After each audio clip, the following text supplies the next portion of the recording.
Hey guys, it's Rob here and this is Karen. We're going to be doing a mobility workout for workout number 2. With today's workout, you're just going to need a couple of aids. You're just going to need a yoga block or a stick. If you don't have a yoga block, you can use a pillow. For a stick, you can use a broom, find something that's long, and a cushion, something to place underneath your knees, okay? So what we're going to do is we're going to start off with a warm-up. I'm going to take front profile position and Karen's going to take side, so you can see 2 different angles throughout the workout. Now, the real big thing with today's workout is breathing. Do not do anything that requires you to tense up a lot. So you've got to find the middle ground. So we're going to work from the ground up. I'm going to start with the ankles. So we're going to do ankle lifts or calf raises. We're going to change the positioning of the ankles. We're going to start with hip width apart. And what we do is we're going to raise up for 10 reps. So 2, and try to be as relaxed as you can. Now, when we do this, we want to make sure that we're pressing on the big toe, because you'll find a lot of people will push their weight out to their small toe. So really focus on the big toe. You'll feel a change. Now, if you're struggling with balance, feel free to grab onto a chair, the couch, something to hold on to. So we've got 2 more reps, and then we're going to change the angle of the attack. So we're going to point the toes out this time, heels a little bit in, so slightly out. Then we're going to go lifting up and coming back down. Now again, find something that you need to hold on to balance, because this one requires a little bit of balance. So we're going for 5, going for 6, going for 7, 8, 9. You get a little bit of a burn in the calf. And then what we're going to do is we want to point the toes in. So we're going to be slightly in. Try to keep your legs as locked as you can. We're lifting up for 1, 2. This would be the hardest of the 3. So again, find an aid if you need to, and try to really focus on putting the weight onto the big toe. 6, 7, 8, 9, 10. You should get a nice burn. Now what we want to do is one of my favorite stretches. We're going to roll onto the big toe. So it's going to feel a little bit weird the first time you do this. So use your mat if you need to. And then we're going to roll. So I'm just imagine I'm in a pot and I'm trying to stir the pot with my knee. So you should feel a nice stretch around the toes. Then what we're going to do is we're going to switch and go the other direction. So we're going to switch, turn, 3, 4, 5. Then we go to the other side. So we're going to turn. Usually your non-preferred foot, you'll feel a lot tighter in the toes. 5. Then we're going to switch directions, go on the other one. So remember with this one, don't try to push really hard into the floor. You're just working on a gentle push and rotation. 2, 1. Now we're going to grab and make a fist. I'm going to put my right hand between my knees. Imagine we're standing in a pot and we're trying to stir the pot with our knees, trying to keep our heels onto the floor. So trying not to raise. So I'm just going to change the direction. Try not to raise the heels because you're going to lose balance and we're not going to get an engagement around the knees and the ankles. And then we're going to change direction, go on the other way for 5, 4, 3, 2, 1. Lovely. We're going to place the hands on the hips, hip width apart. Again, we're standing in a pot and we're trying to draw the biggest circle we can. If you're finding it quite intense, you're allowed to bend the knees, okay? If you want to feel more of an engagement, then you can keep the legs as straight as you can. Changing direction, going the other way. Big circles. 3, 2, for 1. Hands by our side, we're going to be working the shoulders. It's really important that we get a rounding of the shoulders. So we're going to go shoulders up, shoulders back, shoulders down, shoulders forward. So from side profile, you can see the circular motion through Karen. And from front view, you can see I'm really trying to bring the shoulders forward. And we're going to keep rotating for 5, 4, 3, 2, and 1. Then we're going to go the other direction. So try your best to really exaggerate without moving the trunk of the body. So we don't want to move forward and backwards. So 3, 2, and 1. Finally, we're going to do the neck. Now, the neck's going to be really important. Do not try to force the neck into uncomfortable positions. So what we're going to do is we're going to work the entire rotation of the neck. So what we're going to do is we're going to tuck the chin in, glide it along the collarbone, and then we're going to tilt the right ear to the shoulder. You're going to feel a bit of a stretch on the other side. Then we're going to get our chin and draw half a semicircle up, up, up, over to that side. Then you tilt the ear down towards the shoulder, tucking in. Pay close attention to not moving your torso as we do this. So we're going to go down, collarbone, tilt, draw the circle. You're going to feel it on the opposite side.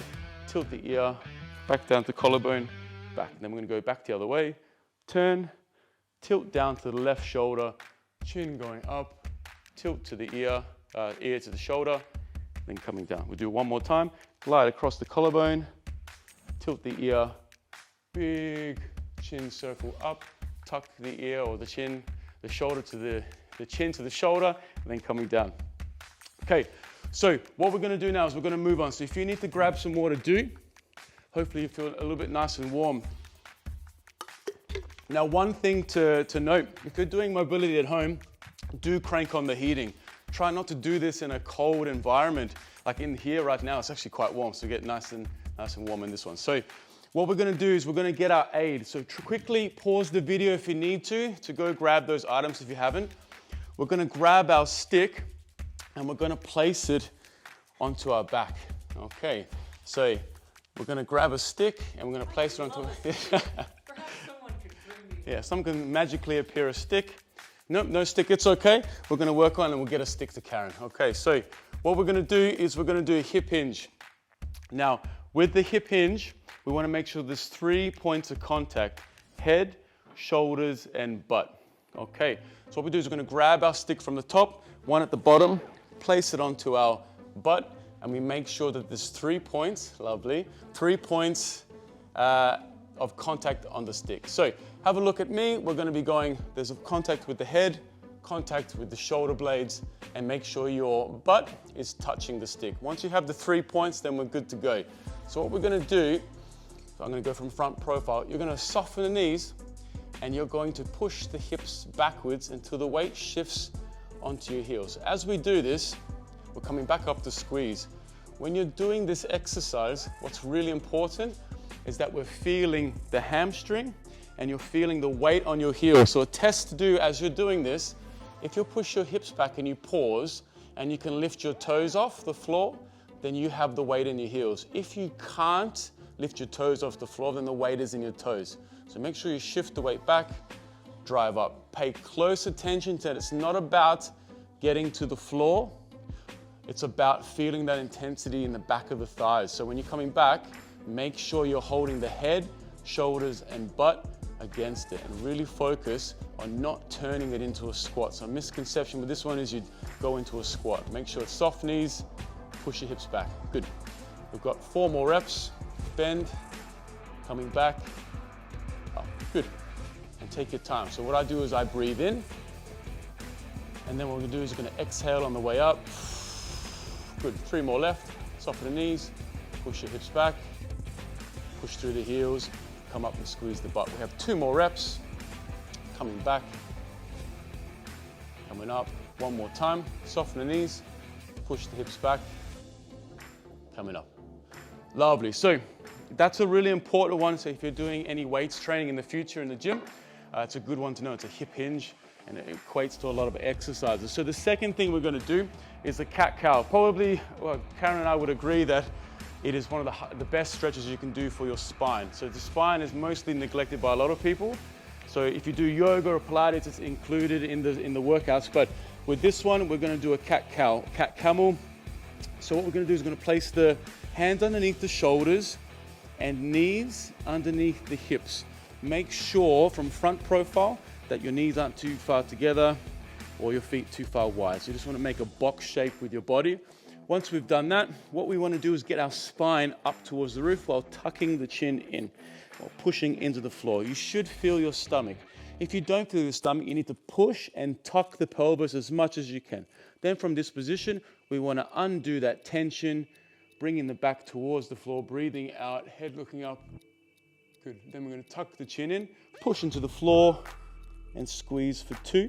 We're going for 5 reps. Coming back down, breathing in, looking up, pinching the shoulder blades together, tucking, coming up. Good. Then coming down, just take it as easy as you can. We've got 2 more. Pushing. Coming down. This will be the last one. So coming up towards the roof, tuck, coming back down and out. Lovely. So now we're going to use the mat. So we're going to do a 90-90 hip stretch. Now, the tip to this, it's in the name. We need to create a 90-degree angle. So we're going to use our mat. It's the easiest thing we do. So what we're going to do is we're going to line up our foot or our knee with the mat. So at the edge of your mat, you're making sure that the knee is in line with the edge of your mat.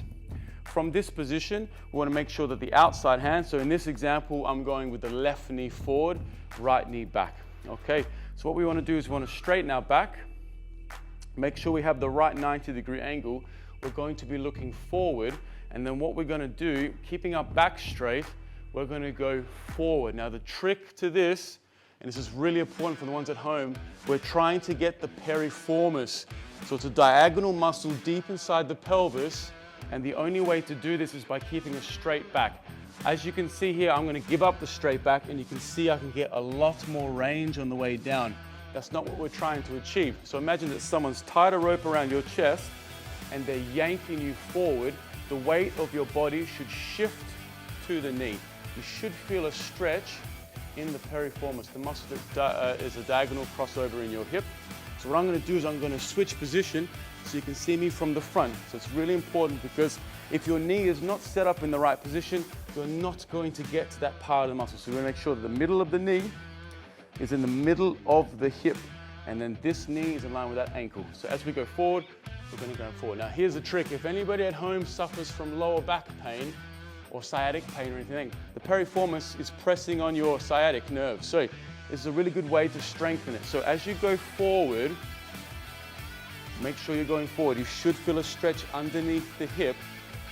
As you go forward, I want you to drive the knee and the heel down at the same time. So when you're coming forward, you'll feel the stretch, and then you're going to push. Make sure you're not putting your hands and pushing yourself down. So you want to stay upright, straight as you go forward and push. We're going to push for 5, 4, 3, 2, 1. Breathe in. Then exhale, come through and see if you can get a little bit lower. If you can, good. Stay there. Then we're going to push one more time for 5, 4, 3, 2, 1. Release that tension. See if you can sink a little bit forward, more further in. You should feel a more intense stretch in that hip. And then what we're going to do is we're going to come over out of it, and we're going to switch to the other side. So from this position, we're going to come down. Now with the back knee, for this one in particular, it's not too important. So if you're feeling a pinch in your groin or there's pain in your knee, you can tuck the knee in, or if you want to intensify the stretch, you can bring the leg back, okay? So you just got to find your preference. Again, line up with the edge of the mat. So here I am lining up, especially if you've never done this before. We want to turn the middle of the chest. Now, imagine there is a rod stuck on your back and you're falling forward. So make sure you shift as much of your weight onto that knee. Really important that it's not about getting down to the knee, okay? So it's not about closing this distance, it's about going forward. So hopefully you should start to feel that lovely stretch in the piriformis. Once you're there, you're gonna push the knee and the ankle down for 5, 4, 3, 2, 1, release. So you know you're doing it correctly, and sink forward. When you feel that muscle engaging, you're back into that position. You're gonna push the knee and the ankle down into the floor. You should feel that firing for 5, 4, 3, 2, 1. Inhale, relax, see if you can sink a little bit forward, and we're gonna stay here for a second. Then we're gonna come out of it. So coming out of it, take your time. Now slow. Now, this one's one of my favorites. So sometimes I have people come to me and they're like, oh, my hamstring's really tight. Sometimes it's not your hamstring that's tight, it's your sciatic nerve. So your sciatic nerve goes from your heel right up into the middle of your pelvis and up into the lower back. So if there's anybody with sciatic pain, this is a fantastic one for you. So it's really simple. Now, I can't stress this enough at home, right? You are to do this in a mild stretch, not a stretch that you're feeling like you need to get out of it. So what you're gonna do is you're gonna cross your hands like this behind your thigh. So I'm using my left leg. So from this position, you're going to flex your toes and hold that position. Now, it's really, really important that you're gonna move your leg up and towards your chest until you feel a mild sensation anywhere in your leg. Once you're there, hold that position and then you're going to glide. So you're gonna point, flex, 5 times. This is 4, 5, then we bring it back down again.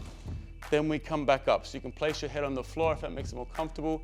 Flex 1, 2, 3. And you know you're doing this right when you're sweating. Right, Karen? Because I'm sweating right now. There we go, coming back down, coming back up. This is the last time. Remember, treat this with respect. You cannot stretch a nerve, but what we're trying to do here is get the nerve to glide in between the tissue in our legs. So sometimes this gets stuck. This is a good way of trying to get it unstuck. Then coming back down. We're going to switch other side. So I'm going to grab onto the back of the thigh. We're going to flex the toe, bring it back until you feel a mild sensation. Then we're going to point, bring it back. So point the toe away, bring the toes towards you. 3, 4, 5, coming down, coming back up. So we're going to point, in, 2, back in, 3, back in, 4, back in, 5, good. Coming down, we'll do it one more time. I'm going to bring it up. Remember, mild sensation here. We're not trying to make this a super intense stretch. 4, 5, good. So the next thing we're going to go is to hamstring flossing. So now we've got the sciatic nerve gliding a little bit better. We're going to cross the hands behind the leg.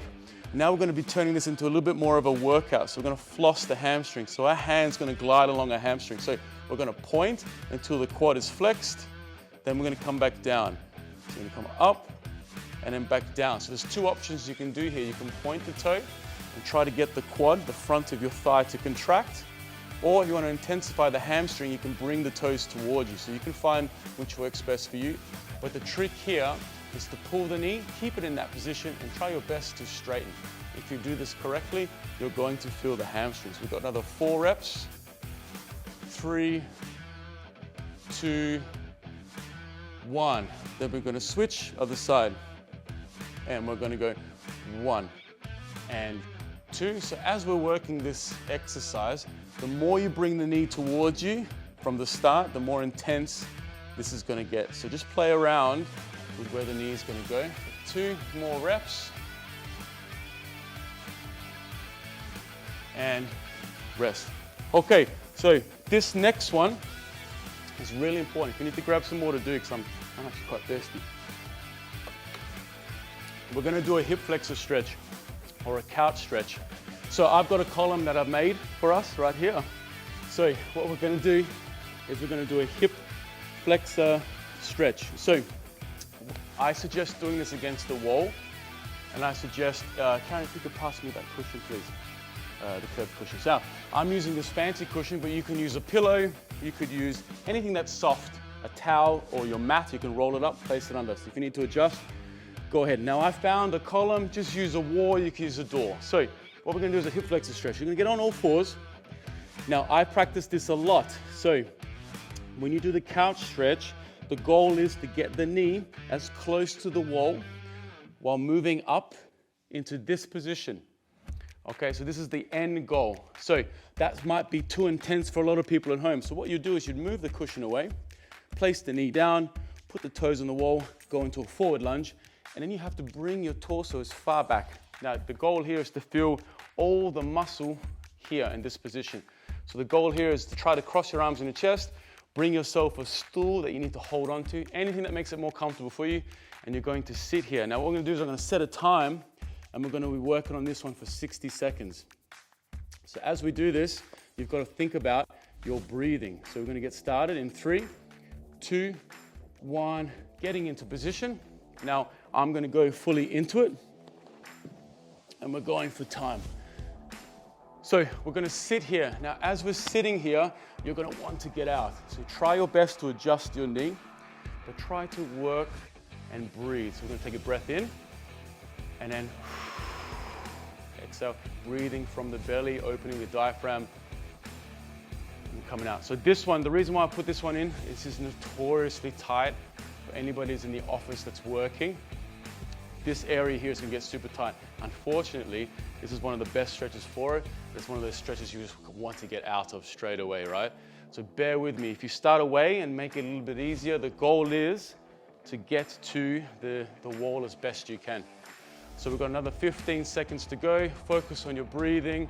Try your best to bring your torso back. Make sure that you're not just twisting the hip, that both hip bones are facing forward. And you should feel that intensify a little bit more. And what we're gonna do is we're gonna come out, so just place your hands back down. We're going to switch sides. So we're gonna hop on there, gonna come up, and then into the same position, yeah? So Karen's just gonna do the opposite there. So what's important with this one, if you're doing Karen's version, you don't want to do the wall, try to tuck your pelvis or try to drag that knee forward. That's going to lock out that hip flexor. Try to keep your torso up and go forward. For our variant, we're going to stay up, pushing back, holding that position, and breathing. So the most important part of mobility is the breathing. You need to be as relaxed as possible when doing this. So a good tip to know is if you can't breathe normally, it's too intense. If you're like that and you can't get out, it's too hard. So you've got to regress the movement, okay? So 3, 2, 1, coming out, coming down to the floor. Lovely. Then we're going to go grab our block. So you know what, Karen, you stay there. I'm going to stay there and I'll come here. So grab your block or your pillow. This is more for core compression. So what we're going to do is we're going to bring our block between our knees. We're going to lie back. Now, what we need to make sure is that our heels are close to our butt. So what we want to do here is have our hands by our waist and imagine that there's a balloon on our stomach and we're trying to pop the balloon with our thighs and our chest. So we're going to come forward, forward, forward, compress, breathe out. Come back down. Now what's really important is try your best to keep your heels as close to your bum as possible as we do this exercise. Then coming back down. Good. Then coming up. Squeeze, squeeze, squeeze, squeeze, squeeze. Coming back down. 3. We've got 10 to do. Push, push, push, push, push. Coming back down. Coming back up. And back down. Lovely. Coming through again. Good. 4 left. You should feel a lovely burn here, guys. And for the ones at home doing this, you're welcome. There we go. 3 left. Remember, this should be the uncomfortable part. If we really want to contract and feel those muscles, you should get a nice sweat going on here. Squeeze, squeeze, squeeze, squeeze, squeeze. Last one. And then rest. Lovely. Grab some water. Cool. So guys, that's the workout. 20 minutes. Hopefully you've got a nice sweat going. I know I have, I know Karen has. So what we're gonna do is do this workout. Remember, take what you've done from this workout and perfect it. Get better at it throughout the weeks. Good luck with the future workouts. I look forward to seeing you in the other workouts as well, guys. Thanks.